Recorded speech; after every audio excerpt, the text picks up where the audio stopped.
una vez tomado caída Pokrovsk. En tu opinión, cierto que desde aquí hasta ese entonces quizás Zelensky en la guillotina, ¿no? Sí. Un ahora mismo está muy preocupado, está muy preocupado. Sí, por eso, de aquí a entonces cualquier cosa, pero si hasta ese entonces la situación política, económica, social en el resto de Ucrania, más o menos igual de mala que ahora, pero estable. Desde ahí, ¿cuál el próximo paso de Rusia en tu opinión? A ver, el problema está en que si todo esto colapsa, sí, prácticamente, es decir, si el ejército ucraniano colapsa aquí, prácticamente va a colapsar en casi toda la línea del frente y se acabó la guerra, en lo fundamental. Porque ya no hay ejército enemigo con el que enfrentarte. Puede que queden unidades, pues tal, puede que se vayan hacia el Dnieper y se fortifiquen en las ciudades del Dnieper, pero es que detrás de esto tenemos que la densidad de población es menor, hay menos ciudades, menos poblados, menos aldeas. Es Donetsk, lo que es Donetsk y Lugansk, pero especialmente Donetsk, era la zona con más densidad de población, con más ciudades, de ahí la dificultad, aparte de las fortificaciones de las que hemos hablado. Encima con terrenos también boscosos y tal, lo que lo hacía muy, muy complicado. Eso se acaba. A partir de ahí tenemos una gigantesca llanura hasta el Dnieper. Y ahí ya no hay fortificaciones, no hay nada. No hay ejército, no hay nada, hay 4 soldados. Te quiero saltando hacia las aguas profundas de la piscina. Bien mojado en tu predicción, Fernando. Pokrovsk tomado. A partir de entonces, una consolidación hacia el resto de Donetsk, escenario 1. Escenario 2, una penetración en profundidad hacia... Yo creo que van a ir... Dnieper. Porque hay... Escenario 2, un segundo. Ah, vale, perdona. Escenario 3, un intento de toma de Zaporizhia, bueno, del Oblast de Zaporizhia, incluida por lo menos la parte de la ciudad ubicada a la derecha del Dnieper, u otro escenario loco también, un intento de avance hacia, de alguna manera, operación marítima, anfibia, a través del cruce de aquí por el famoso Jersón, operación hacia Odessa. ¿Cuál de todos esos escenarios o qué escenario alternativo vaticina? Lo de Odessa, descártalo. Odessa no van a pelear por Odessa porque se lo van a entregar directamente al firmar la rendición. Es decir, esto no hace falta, no tiene sentido. Es decir, como colapsa el ejército ucraniano, pues a partir de ahí lo que van a hacer es, primero, consolidar toda la zona de Donetsk. No olvidemos que hay un compromiso político importante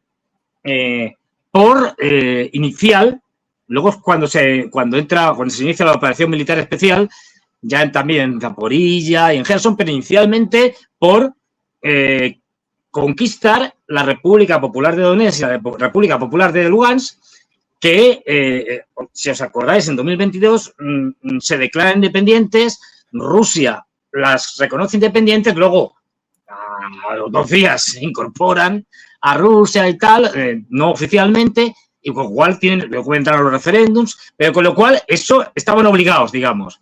Y además tenían el problema, que cada vez ya casi no existe, de que estaban bombardeando a la población civil, porque estaban pegados a la ciudad, a la capital, a Donetsk, por ejemplo, y a varias ciudades importantes que había en Lugansk. Esto ya va a quedar, está ya solventado, y con lo cual van a consolidar toda esta zona, porque no olvidemos, lo que antes eran sistemas defensivos, de líneas de defensa, con búnkeres y tal, al ser conquistadas por los rusos, pasan a ser sistemas defensivos de los rusos. Es decir, ahora son nosotros los que están en el otro lado. Con lo cual, primero esto está claro. Y luego habrá que ver, y esto es muy difícil de predecir, qué otros puntos empiezan a colapsar. ¿Qué pasa en Zaporilla? ¿Qué pasa en Rabotino? Porque lo que van a hacer los ucranianos es intentar salvar los barcos lo más posible, retirando unidades, pues ya veremos hacia dónde y hacia qué sitios.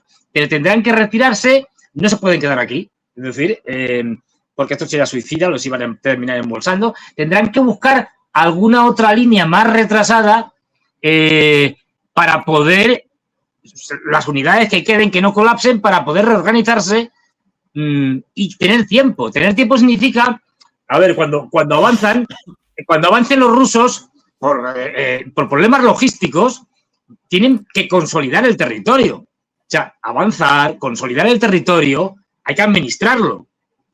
Sí, cambiamos de administración ucraniana a administración rusa, con todo lo que eso significa. O sea, no, avances en profundidad, cero. Estamos en una guerra de posiciones y no va a haber avances en profundidad. Aquí de lo que se trata es de cargarse el ejército ucraniano por parte de los rusos. Y es lo que están haciendo y lo que estamos viendo en directo. Es decir, un acontecimiento histórico. Porque esto no es la derrota de Ucrania. Si fuera una guerra entre Ucrania y Rusia, bueno, una más importante, pero esto es la derrota de la OTAN. No lo olvidemos. Es que estamos viendo la caída de la OTAN y su futura desaparición a más tardar el año que viene. Se acabó. Finito la OTAN.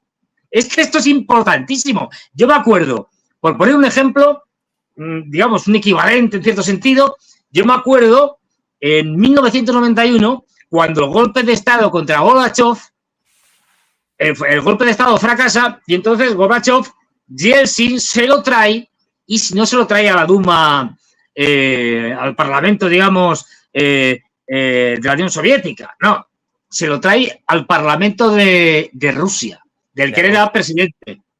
Y allí, me acuerdo que eso lo televisaron en directo y allí vimos un Gorbachev amilanado, un Gorbachev absolutamente indefenso, sin saber qué decir ni cómo justificarse, y a un Yeltsin directamente machacando a Gorbachev, poco menos que acusando de inepto y de traidor, y diciendo que a partir de ahí se había acabado, que él tomaba las riendas. Y yo me acuerdo, bueno, yo y muchísima gente, en ese momento fuimos conscientes ya definitivamente de que la Unión Soviética se había acabado. Se acabaría luego formalmente en diciembre de ese año. Estamos hablando de, esto fue, creo que era agosto, no, julio, agosto, no me acuerdo. Creo que agosto por ahí. Es decir, pero ya en ese momento dijimos, se ha acabado.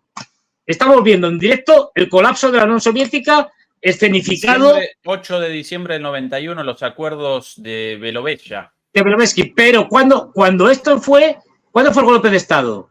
En agosto me parece que fue. Sí, un poquito antes. Sí, si no recuerdo mal, en agosto. Sí, y los acuerdos bueno, pues de Belovecha, básicamente, claro, pero por justo por en cuanto Yeltsin y por los presidentes de Bielorrusia y de la Duma de Bielorrusia y de la Duma ucraniana. Sí, de la Unión Soviética. Ucrania, Bielorrusia y Rusia, los eslavos, pero entre comillas, es decir, pero bueno, sin comillas. Pero lo que quiero decir es que una vez que fracasa el golpe de Estado, que creo que estaba retenido y tal en Crimea, creo recordar, Gorbachev, y vuelve Gorbachev a Moscú, ahí ya Gorbachev ha perdido completamente todo el poder. Ya no es nadie. Porque llega Yeltsin, le coge, le lleva al Parlamento de Rusia, no al Parlamento de la Unión Soviética, es decir, no, al de Rusia, del que él es presidente, lo humilla en público con el Parlamento delante y dice que esto se ha acabado. Luego formalmente se acabará en diciembre, en el acuerdo que tú has señalado. Pero ya, viendo eso, sabíamos que se había acabado. Entre el 19 y el 22 de agosto del 91, efectivamente. Fernando, buena tu memoria. Así que en agosto pues, el golpe, en agosto, el 8 de diciembre el final formal. El final ya llevamos oficial.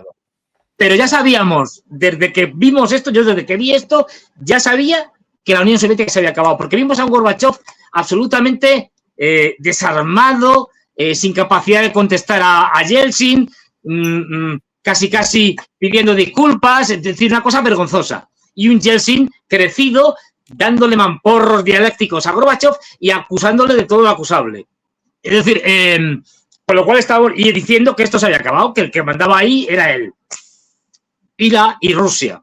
Con lo cual, importantísimo. Pues bueno, esto es equivalente. Esto que estamos viendo es el fin de la OTAN. Una organización que tiene 70 y tantos años, ya no me acuerdo. Quiero decir, es el fin de la OTAN, porque la OTAN ha sido derrotada por Rusia en Ucrania, habiendo puesto de todo. Pero si es que ya no es que planifiquen, es que el mismo ataque, absurdo que han hecho de Kursk, no se podría hacer sin toda la inteligencia, sin los satélites que te localizan a los rusos, que son norteamericanos, es decir, sin todos los sistemas de vigilancia, los AWACS, los Global Hawk desde el Mar Negro, que son drones también de vigilancia, es decir, un montón, sin sistemas de guerra electrónica que ya se los suministran los occidentales. De hecho, una de las cosas que estamos viendo, la carnicería que están haciendo los rusos en